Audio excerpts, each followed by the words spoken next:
कीर्तन सेवेसाठी घेतलेला हा अभंग आमच्या तुकाराम महाराजांचा आहे. तुकाराम महाराजांबद्दल काय सांगतात म्हणजे आमच्या संत बहिणाबाई इतकं सुंदर वर्णन करतात त्यांचं. संत कृपा झाली इमारत कळाली, संत कृपा झाली इमारत कळाली, ज्ञान वेळे रचिता माया उभार देवाला, नामाकरणाचा किंकर एकनाथ जनार्दन दिला खांब, तुका झालासे कळस भजन करा साधकाश पंढरनाथ महाराज की. आता इतकं सुंदर वर्णन आमच्या बहिणाबाईंनी या तुकोबांचं केलेलं आहे. काय म्हणतात बहिणाबाई, तर हा जो भागवत धर्माचा जे काही हे मंदिर किंवा हे जे देवालय आमच्या ज्ञानेश्वर महाराजांनी उभं केलेलं आहे, त्यांनी त्याचा पाया जर रचला असेल तर त्या भागवत मंदिराचा जर कळस कोणी चढवलेला असेल तर तो आमच्या या तुकाराम महाराजांनी.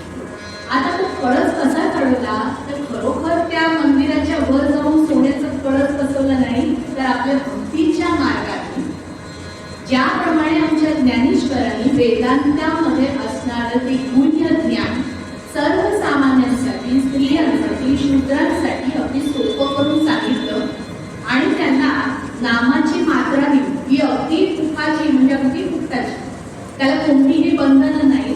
मग या नामाच्या मात्रेने एखादा जीव कसा सदाशिव होऊ शकतो या गोष्टीचा जर कोणी आम्हाला दाखला दिला असेल तर तो आमच्या या तुकोबा महाराज. आणि म्हणूनच तुकाराम महाराजांचं त्यांची जी भक्ती आहे, त्यांचं जे कार्य आहे हे या भागवत मंदिरासाठी तुका झालासे कळस. त्यांच्या या कार्याचं वर्णन करताना आमचे आर्याकार म्हणतात, मूटमणी संतांचा, मूटमणी संतांचा, शिव शिव म्हणे तुकया म्हणून हे वाणी, मेरे जडवै कुंती, मेरे जडवै कुंती, विठ्ठल विठ्ठल म्हणो प्रिया, राम राम हरे हरे राम राम, राम राम हरे हरे राम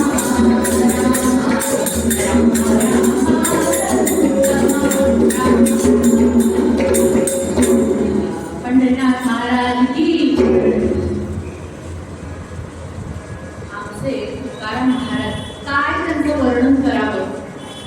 आता आमचे आर्यकार काय म्हणतायत की मुकुटमणी संतांचा, जसा एखाद्या राजाच्या मुकुटामध्ये मध्यभागी असणारा जो मुकुटमणी असतो बघा, सुंदर असं जड अगदी मौल्यवान असं ते रत्न त्या मुकुटाच्या मधोमध बसवलेलं असतं. सोन्याचा असेल तो मुकुट, त्यावर अनेक हिरे जवाहर जडलेले असतील, पण त्यामध्ये सगळ्यात शोभा वाढवणारा जर कोणी कोणता असेल तर तो मध्यस्थानी असणारा हा मुकुटमणी. मग हे आर्याकार आमचे वामन पंडित आमच्या या तुकाराम महाराजांना म्हणतात हा मुकुटमणी आहे सर्व संतांमध्ये.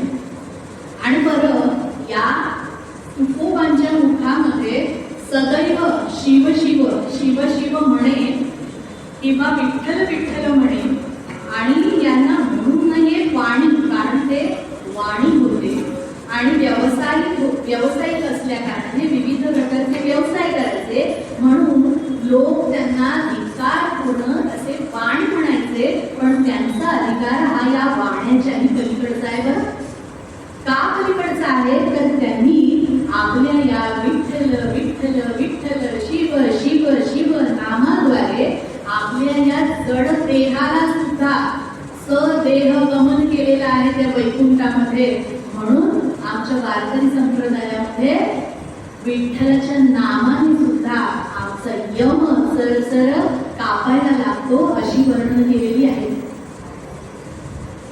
असे हे आमचे तुकाराम महाराज आपल्या या प्रस्तुत आजच्या अभंगामध्ये काय म्हणतायत तर निष्ठावंत भाव हा भक्ताचा स्वधर्म, निर्धार हे कर्म चुकू नये, निष्काम निश्चल विठ्ठली विश्वास आणि त्यांची आस पाहू नये.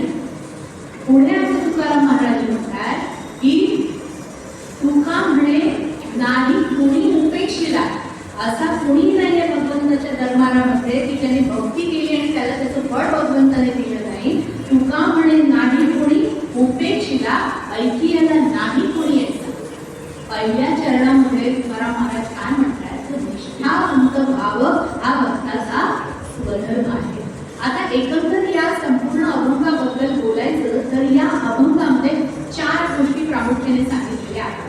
पहिली गोष्ट म्हणजे भाव, दुसरी गोष्ट म्हणजे निष्ठा, तिसरी गोष्ट म्हणजे माणसाचं कर्म किंवा त्याचं कर्माद्वारे केला गेलेला स्वधर्म, आणि चौथी गोष्ट म्हणजे अनन्यता किंवा अनन्य शरणागतता.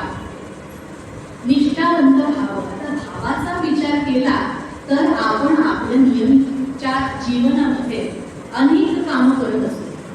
आता ती कामं सफल होण्यासाठी आपल्याला त्या कामामध्ये आपला भाव नावाचं जे काही रसायन असतं ते टाकावं लागतं. म्हणजे साधं एखादी जर गृहिणी स्वयंपाक बनवत असेल तर त्या स्वयंपाकामध्ये मी जो स्वयंपाक बनवते तो स्वयंपाक माझ्या ईश्वराला प्रसाद म्हणून मी दाखवणार. माझा पती तो ते अन्न ग्रहण करणार आहे, माझी मुलं ते अन्न ग्रहण करणार आहे, माझ्या कुटुंबातील सर्व व्यक्ती त्या अन्नाचं ग्रहण करणार आहेत आणि त्यांना तो तृप्तीचा आनंद मिळायला पाहिजे. या भावातून ती महिला त्या ठिकाणी स्वयंपाक करत असते. त्यावेळेला त्या स्वयंपाकामध्ये काय येते, शुद्धी, पावित्र्य येते, चव येते आणि या सगळ्यांचं संमिश्र म्हणून ते तयार झालेलं रसायन म्हणजे तो चविष्ट पदार्थ असतो. जेव्हा हा चविष्ट पदार्थ भगवंताच्या समोर केला जातो त्यावेळेला तो पदार्थ उरत नाही तर त्याचं रूपांतर प्रसादामध्ये होतं आणि त्याच्यानंतर हा प्रसाद जेव्हा संपूर्ण कुटुंब ग्रहण करतं त्यावेळेला त्या तृप्तीबरोबर त्या परमानंदाचा जो काही भोग आहे तो प्रत्येक कुटुंबातील मनुष्याला मिळत असतो. याला म्हणतात भाव ओतून केलेला स्वयं. मग आता मला सांगा, आपण प्रत्येक कार्यामध्ये जेव्हा हा भाव ओततो त्यावेळेलाच ते कार्य सफल होतं की नाही?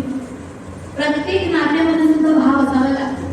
पती पत्नीच्या नात्यामध्ये असावा लागतो प्रेमाचा भाव, विश्वासाचा भाव. आणि ज्या वेळेला हे प्रेम असतं, काळजी असते, विश्वास असतो त्यावेळेला हे नातं काय करत असतं, आनंदच देत असतं.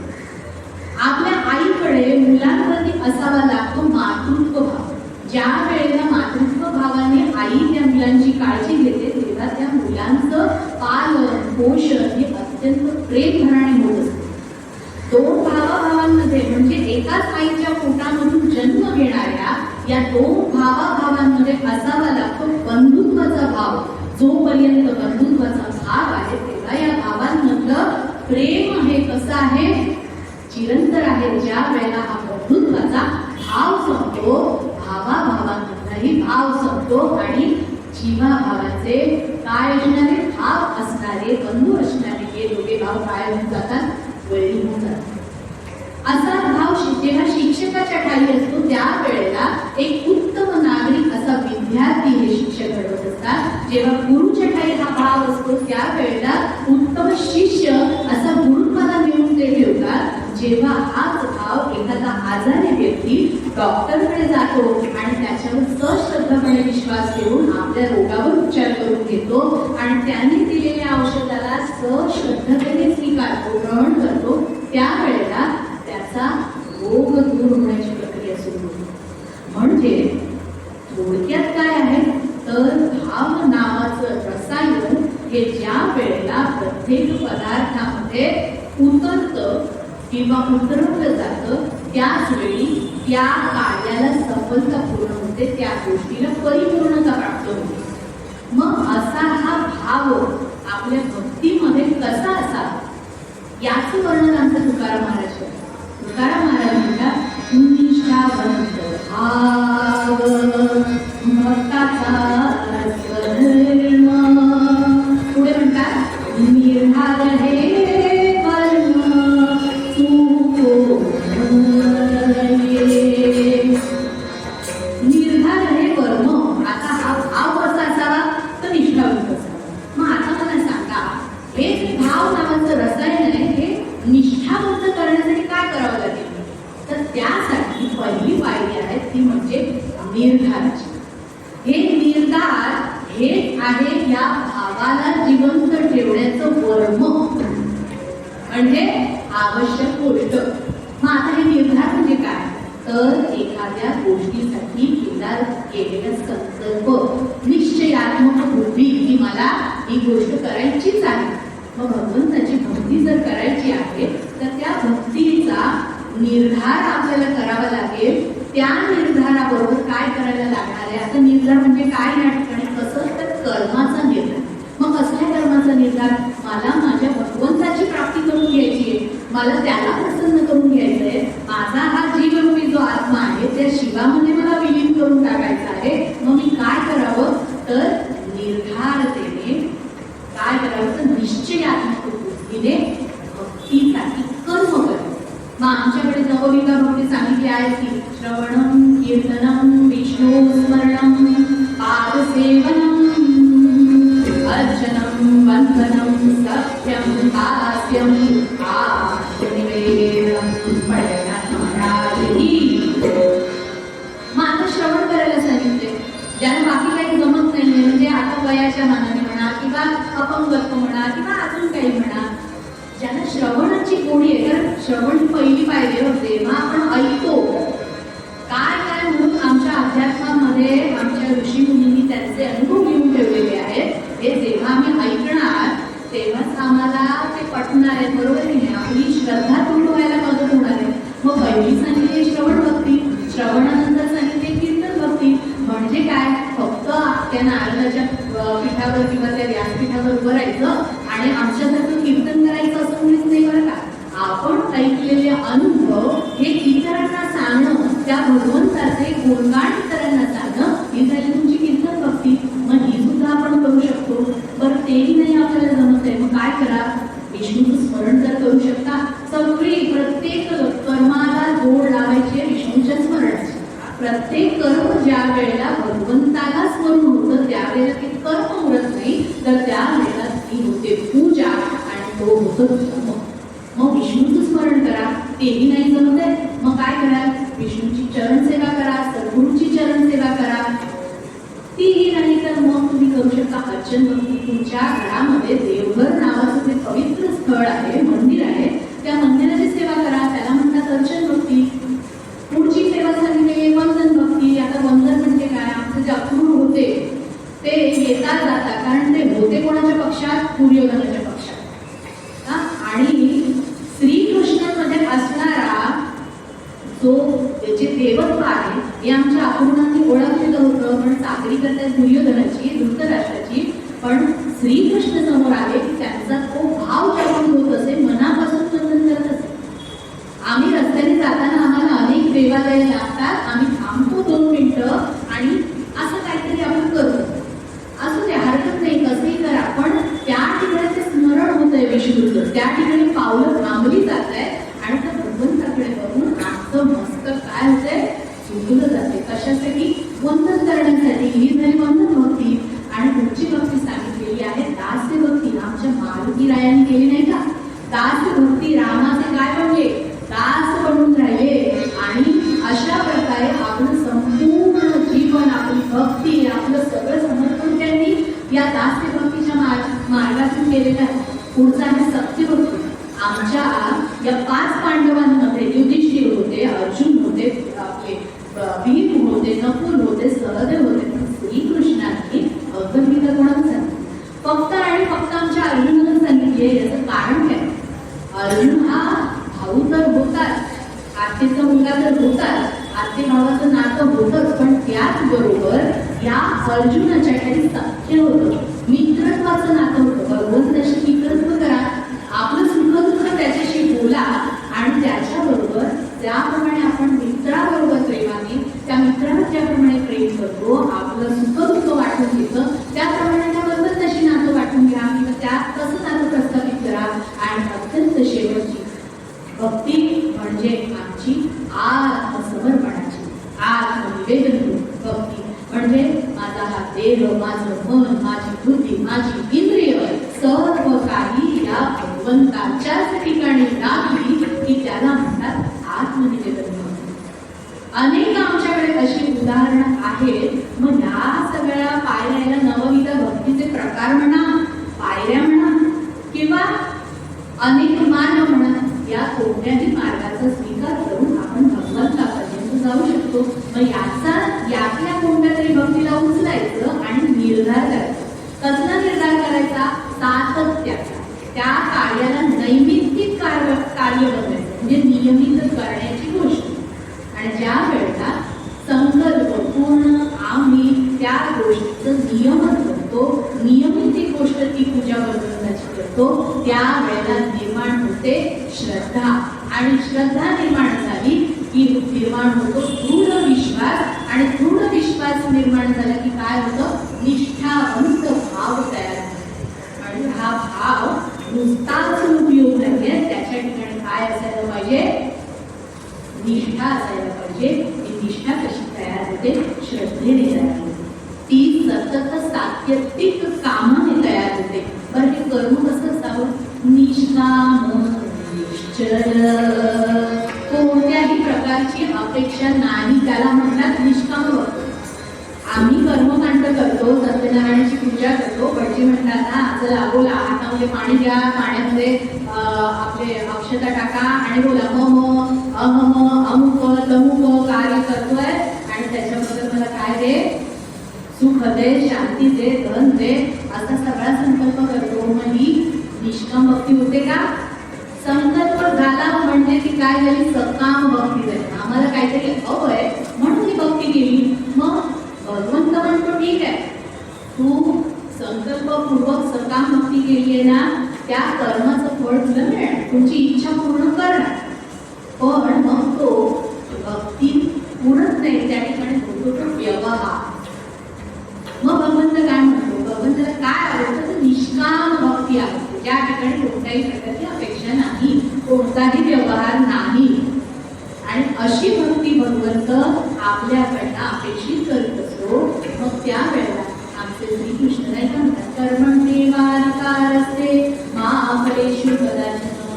तू कर्म करायचं काम कर, फळ तुला द्यायचं नाही द्यायचं, कधी द्यायचं, हे सगळं काही कुणाच्या हातात आहे? माझ्या हातात आहे. आणि भगवंत इतका कृपाळू आहे, इतका दयाळू आहे की कर्म घडलं की त्याबरोबर फळ आपोआप तयार होत असतं. आणि ते योग्य त्यावेळी मग ते कधी द्यावं याचा सगळा लेखाजोखा भगवंताकडे असतो. आणि तो ठरवतो आणि योग्य ती वेळ साधून आपल्याला त्या कर्माचं फळ देतो. मग कशासाठी आम्हाला हवी आहे ही सकाम भक्ती? मग या ठिकाणी ही भक्ती कशी असावी? निष्काम असावी. आमचे तुकोबाराय म्हणतात पुढे, निष्काम भक्ती बरोबर काय हवं? निश्चल. आमची जी ही हलण्याची भूमिका आहे, देव माझं काही ऐकत नाही, मी इतके नवस केले, इतक्या वेळा चांगलं केलं, पण आमच्या भगवंताने ते काही काम पूर्ण केलंच नाही. मग सोमवारी मी जाणार आमच्या शिवांकडे, मंगळवारी मी जाणार आमच्या गणपतीकडे, बुधवारी जाणार आमच्या नारायणाकडे आणि गुरुवारी मी जाणार आमच्या सद्गुरूकडे, शुक्रवारी जाणार आमच्या आई भवानीकडे आणि कोणीही नाही ऐकलं तर नारळ घेऊन बसणार आमच्या हनुमंतापुढे.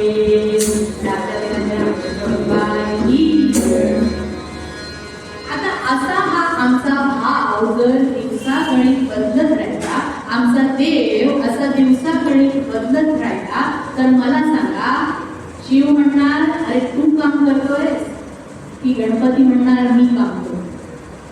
आपल्या भावामध्ये स्थिरता आली पाहिजे. सद्गुरूचे चरण धरला तर सद्गुरूवर सगळा भार टाका, शिवाचे चरण धरला तर शिवावर सगळा भार टाका. याला म्हणतात एका ठिकाणी भक्तीमध्ये स्थिर होणे.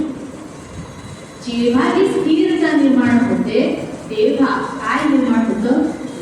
विठ्ठली विश्वास निर्माण होतो. आणि एकदा का त्या भगवंतावर, त्या विठ्ठलावर किंवा ज्या कोणाचं तुम्ही स्मरण करताय त्याच्यावर तुमचा विश्वास निर्माण झाला, मग तुकोबा महाराज म्हणतात पुढे, पाहून यास आणि कामांची. आणि मग कोणाकडे इतरांकडे जाण्याचा काही प्रश्न उरत नाही. आता पुढच्या चरणामध्ये तुकाराम महाराज म्हणतायत की बघा, तुका म्हणे असा नाही कोणी उपेक्षिला, भगवंताने अशा कुणाचीही उपेक्षा केलेली नाही की त्याच्या दारी आला, त्याची भक्ती केली आणि अनन्य शरणागत असा भक्त झाला आणि त्याचा भगवंताने उद्धार केला नाही, त्याची उपेक्षा केली असा कुणीही आजपर्यंत आम्ही नाही देखियला, नाही ऐकियला, आम्ही पाहिला सुद्धा नाही, आम्ही देखीला सुद्धा नाही. याचा सरळ सरळ असा अर्थ आहे की ज्याच्याकडे अशी निष्ठा निर्माण झाली, ज्याच्या भावामध्ये अशी निष्ठा निर्माण झाली, तो भगवंतापर्यंत पोचलाच म्हणून समजा. अशा प्रकारे आपण या ठिकाणी पूर्व रंगात थोडा थांबवतोय आणि मध्यंतराकडे जातोय. भगवंताचं नामस्मरण करूया. राम कृष्ण हरी जय जय राम कृष्ण हरी.